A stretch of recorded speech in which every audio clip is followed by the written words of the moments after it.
Mungkin kalian bertanya-tanya kenapa ada film-film di era modern ini masih menggunakan format monokromatik hitam putih. Film-film seperti Nebraska, Frances Ha, Cold War, Roma, The Lighthouse, Mank, Malcolm and Mary, dan beberapa film lainnya yang dirilis di tahun-tahun kebelakang ini direkam dengan format warna hitam putih.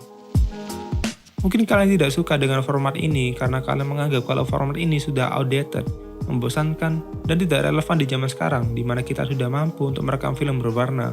Tapi, kenapa masih ada filmmakers yang merekam film dengan format ini? Kita semua tahu kalau film pada awalnya tidak memiliki warna.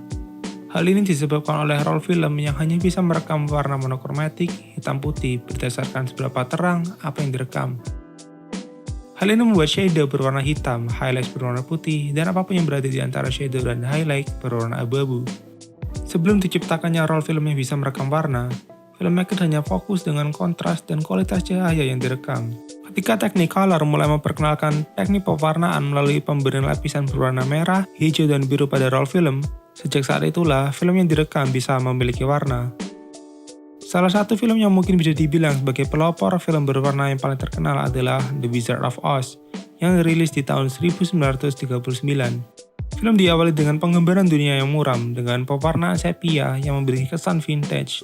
Ketika Dorothy membuka pintu, penggambaran visual berubah tersaturasi menjadi berwarna. Sejak saat itulah, film berwarna terus berkembang dan hampir semua film saat ini memiliki warna. Di sisi lain, beberapa filmmakers masih merekam dengan roll film hitam putih, entah itu karena masalah budget atau keputusan stylistik. Sutradara seperti Spike Lee, Darren Aronofsky, dan Christopher Nolan merekam film pertama mereka dengan film stock hitam putih, murni karena masalah budget. Di zaman sekarang, kita bisa dengan mudah merekam film berwarna atau hitam putih hanya dengan kamera digital. Film Cold War yang dirilis di tahun 2018 merupakan film historical drama yang berlatar cerita di antara tahun 40 dan 60-an. Lucas Zal sebagai sinematografer merekam film ini dengan format hitam putih untuk memperkuat hubungan visual dengan era waktu dalam film, seperti dunia fotografi yang mayoritas masih belum berwarna pada saat itu. Film The Lighthouse dan Schindler's List juga dibuat hitam putih dengan alasan yang sama, tetapi setelah untuk menggambarkan era waktu, kedua film itu menggunakan format ini untuk memberikan suatu feel tertentu kepada penonton.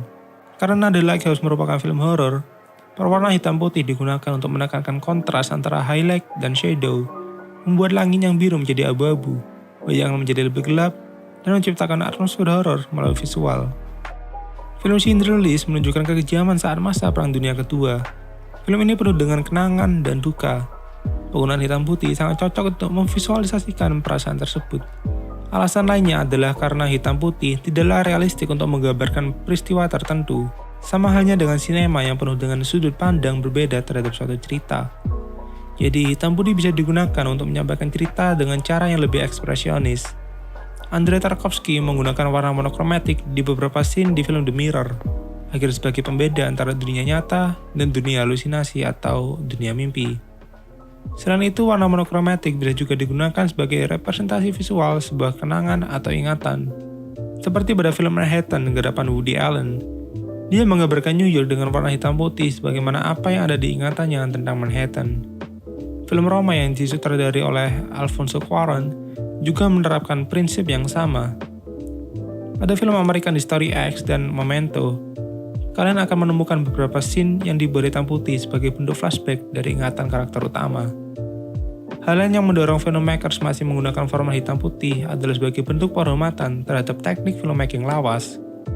Mank, film yang menceritakan kisah penulis naskah film Citizen Kane direkam dengan format hitam putih, sebagaimana film Citizen Kane dibuat saat itu. Eric Messerschmidt sebagai sinematografer di film ini ingin mengimplementasikan teknik filmmaking zaman dulu di film modern, tentu dengan pendekatan yang lebih modern seperti menggunakan aspek rasio lebar dan menggunakan kamera digital. Eric merekam dengan aperture kecil sama seperti yang dilakukan pada film Citizen Kane dulu. Hal ini akan membuat objek yang jauh dari kamera tetap berada dalam fokus, tetapi membuat gambar yang dihasilkan menjadi lebih gelap. Ini berarti Eric harus menempatkan banyak cahaya untuk menerangi gambar. Teknik lama lainnya yang dia gunakan adalah dengan merekam scene eksterior malam di siang hari, karena ketika siang, cahaya matahari dapat menerangi gambar lebih baik, lalu dilakukan color grading di post-production agar menciptakan gambar seolah-olah seperti direkam ketika malam hari. kalian bisa memanfaatkan keuntungan yang didapat ketika kalian membuat film hitam putih. Contohnya ketika kalian merekam dengan warna hitam putih, kalian tidak harus memikirkan tentang perbedaan temperatur warna dalam sumber cahaya. Kalian juga tidak harus memikirkan warna yang ada dalam kostum, properti, dan set design. Hal ini akan membuat kalian lebih berfokus kepada elemen pembangun visual seperti lighting, komposisi framing, blocking, dan apa saja yang di dalam frame, yang biasanya kurang kalian perhatikan ketika kalian membuat film berwarna. Kalian juga akan dituntut untuk berfokus dengan bagaimana cahaya akan berinteraksi dan menerangi gambar kalian melalui arah, kualitas, dan kuantitas cahaya di sekeliling kalian. Tanpa distraksi warna, penonton bisa lebih mengarahkan pandangan mereka ke arah mata dan wajah subjek, membuat penonton memiliki hubungan emosional yang lebih kuat terhadap karakter. Satu alasan umum lainnya adalah karena warna hitam putih itu menggambarkan sesuatu yang klasik dan autentik. Hal ini disebabkan karena kita masih berpikiran kalau hitam putih merupakan bentuk throwback ke masa lalu dunia fotografi. Pada dasarnya, semua hal itu kembali kepada cara kalian menyampaikan sebuah cerita. Apakah kalian tipe orang yang selalu mengedepankan teknik modern atau tetap memanfaatkan teknik klasik dalam menggarap film kalian? Jika kalian tertarik tentang filmmaking dan ingin melihat konten lebih banyak dari kita, klik subscribe dan nyalakan notifikasi agar kalian tidak melewatkan topik-topik yang akan kita bahas di video selanjutnya.